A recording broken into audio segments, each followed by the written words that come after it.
think one of the most important things, when people want to buy a bed, they wake up, my back hurts, so I can't sleep. They decide it's time to get a bed. They look for a sale. They go to the computer, mattress sale, sale mattress, Portland mattress sale. And the fact is it doesn't really matter if a mattress is on sale if it isn't the right mattress for you.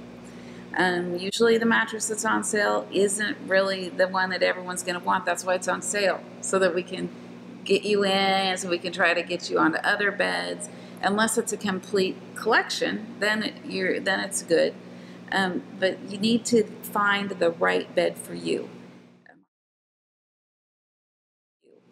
Our philosophy is that every bed has to be lower than the internet pricing so that you can feel comfortable that you're getting the best price.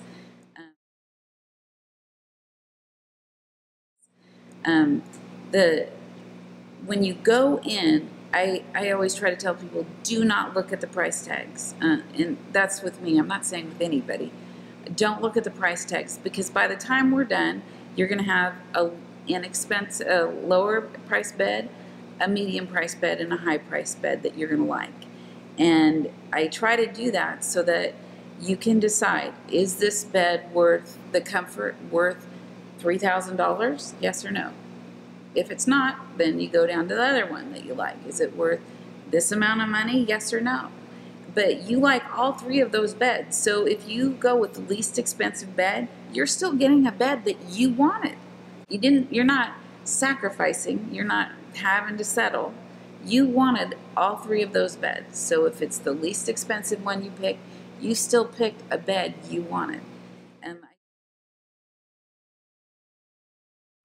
And I don't like it when people feel like they worked really hard and they've saved $500. And $500 is a lot of money. $100 is a lot of money. Nobody wants to burn a $100 bill, not even Warren Buffett. And that you've worked hard for that. When you go in to buy a mattress, you should not feel like you aren't going to be able to get anything for that.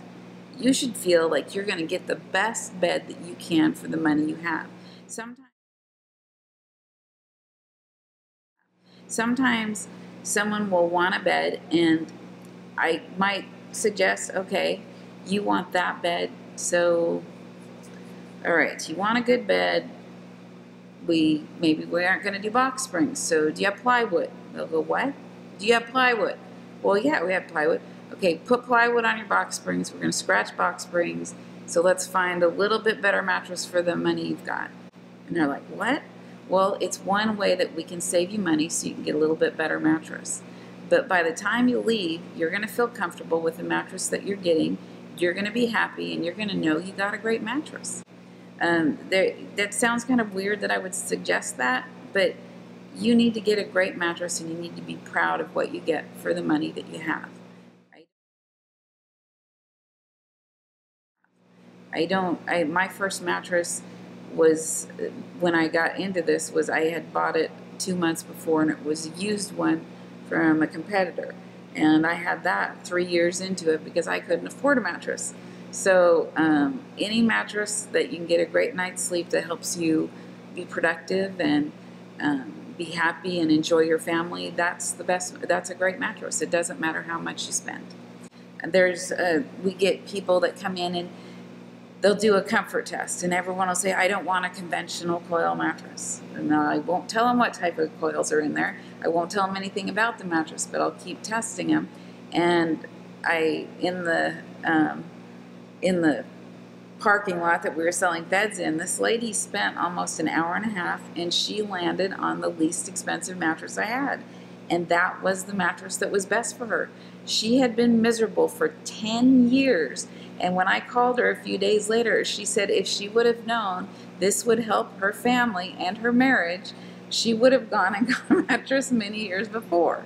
And it was a conventional offset coil mattress, and it was a Sealy Posturepedic, and she loved it, absolutely loved it.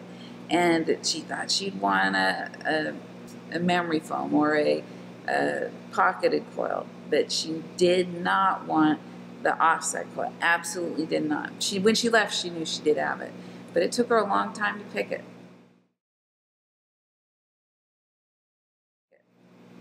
I think when you go in, you shouldn't decide what kind of coil system or what type of thing. People come in, they for sure want memory foam, absolutely for sure. Memory foam as a system, you actually have to pull yourself out of memory foam because it remembers where you're at. It's a non-active support system, as where latex gives you that same contouring feel, but it's an active support system, so it pushes you out, so you'll feel the contour, but it's like having a million coils underneath you. So when you go to get out of bed, it's like pushing you right out of bed.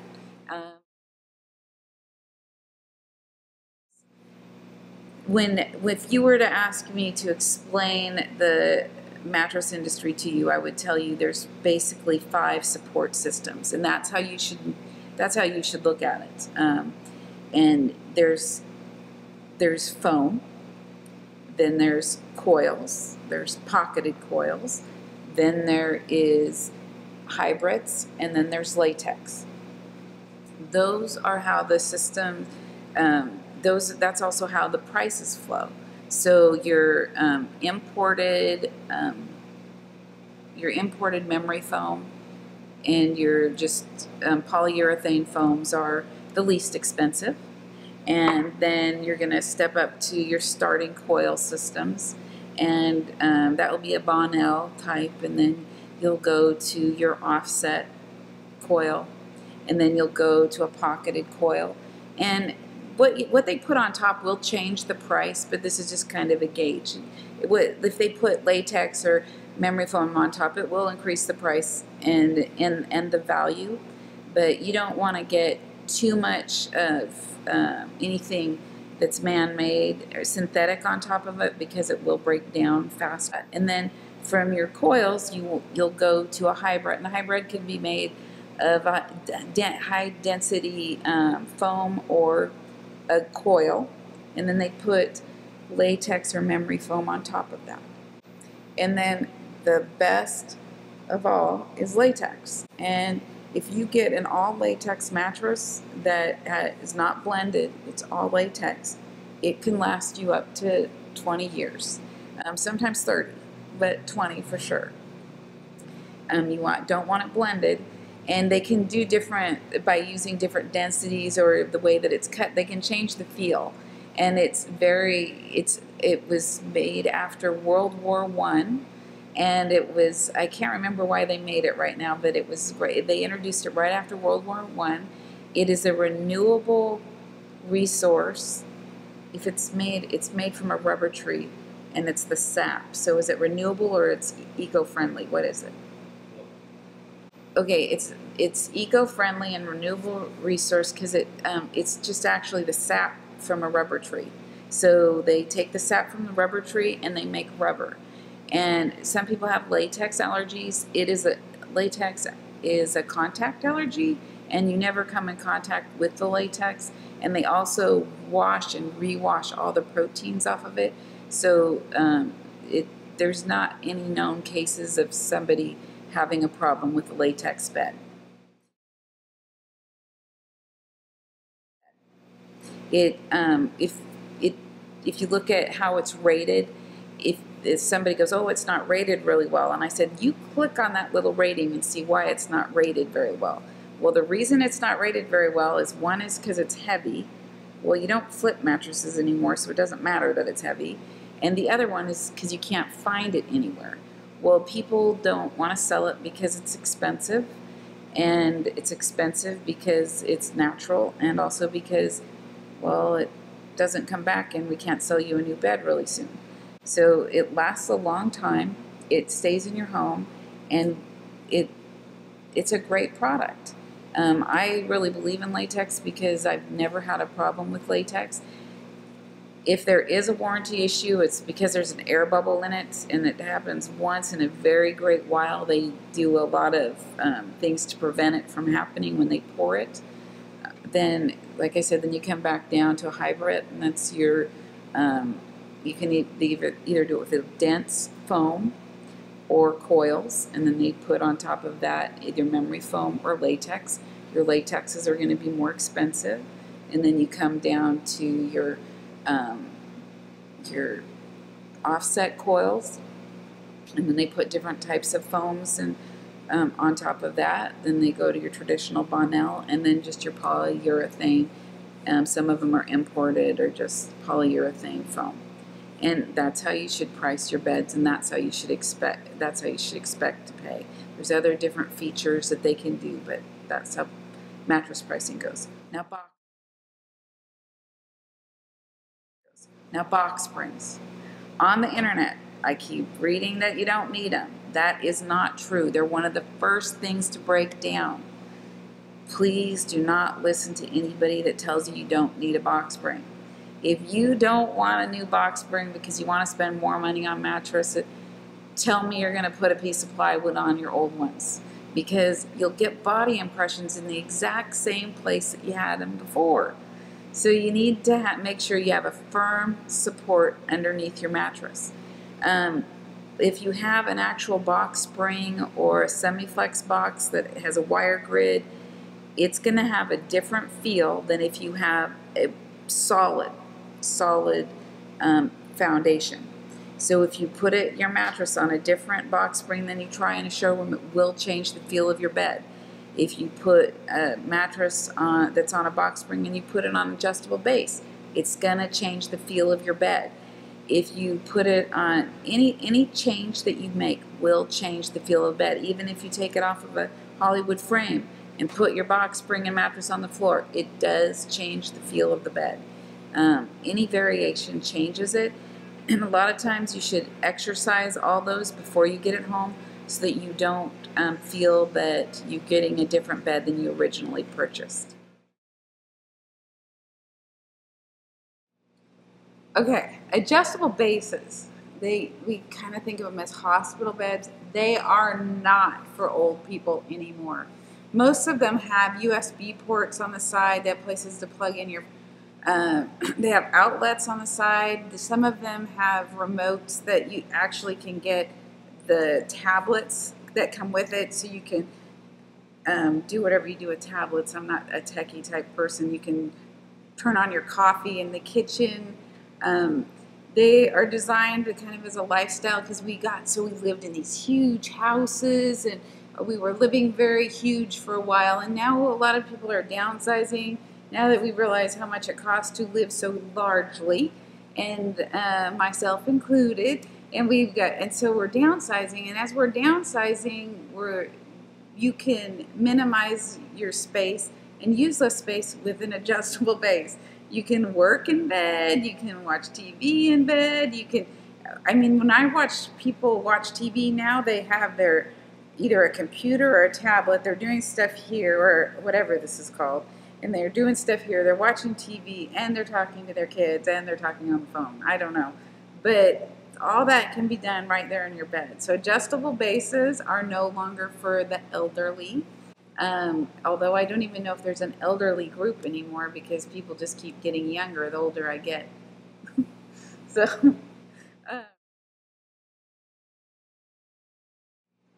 I guess for clarity, I need people to know I actually don't own this. This is, our family is running this together, and our family owns it, but it's owned by friends and family, but it's something that we're doing so our kids have a future and have something that we can grow together, and so we can teach them a business and work ethic.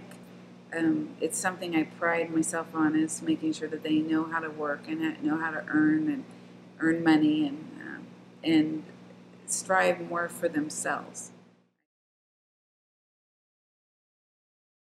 Oh my gosh, people wonder why I love interacting with people. I was blessed with 150 grandparents at any given time, because I was raised around a nursing home, but my mother did not believe in sedation, which was awesome.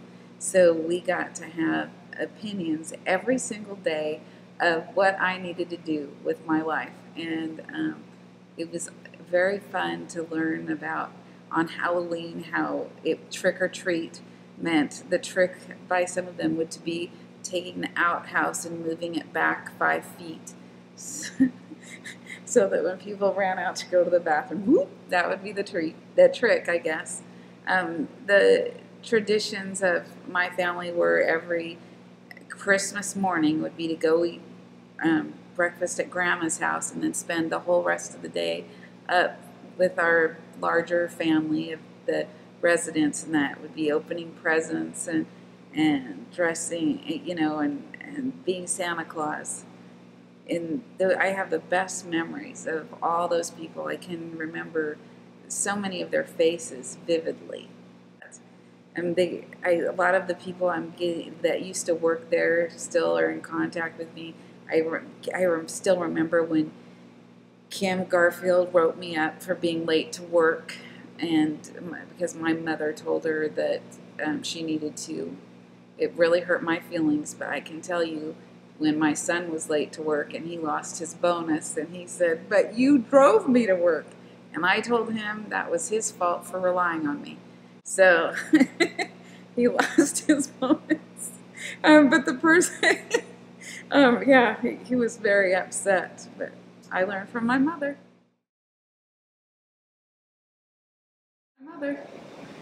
I think that when you come in, you'll always feel that family type feel. There's joking, and there might be a soccer ball or a football, but you're coming in and you're going to talk about the most intimate part of your life, and that's your bedroom. And I think that even though sometimes people might find me quirky or maybe a little, like, I don't know, quirky is the best word, I guess. It's because I want you to feel comfortable. And if we're very stale and we're talking about your bedroom, it's not very comfortable. So sometimes people will, like, they'll ask me questions, and I don't know if we're going to keep this on there or not, but one time this dad and son were in the airport, and I was having a really bad day, and so I was like, okay, you've got to get more energy. And they were asking me about beds, and the son said, "Well, I want memory foam." And I said, "Oh." And he said, "What?" I go, "Oh, so you're done with your whole sex life thing, right?" And he's like, "What?" And I said, "Well, because obviously you've done research, and it's not good for intimacy. So you and your wife done there?" And then his dad goes, "Well, I want latex." So I said, "Oh, good, very active still." But it was a way to break the ice and get so that they were kind of joking around. And even though I wouldn't say that to everybody, it's joking around and getting more comfortable and asking questions just makes it easier for you to take off your coat, put your purse down, and relax while you're trying the beds. Because if you just go to bed, you have no idea what you just laid on. If your feet are straight up like this, you are not relaxed. If your feet drop to the side, that means you're relaxed. There's different things that we watch for when you're laying on the bed. And if you don't allow us to come around you, or you feel uncomfortable because we're around you, we can't tell if you're kickstanding, if your hips dropping over, if your shoulders sinking in too far. And we can't tell if your back's aligned.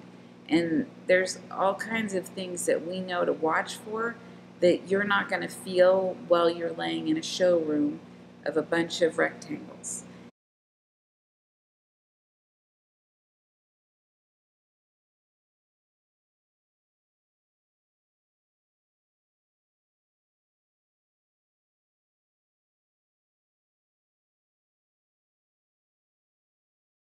One time I did 10 comfort exchanges, which we don't do, but we do.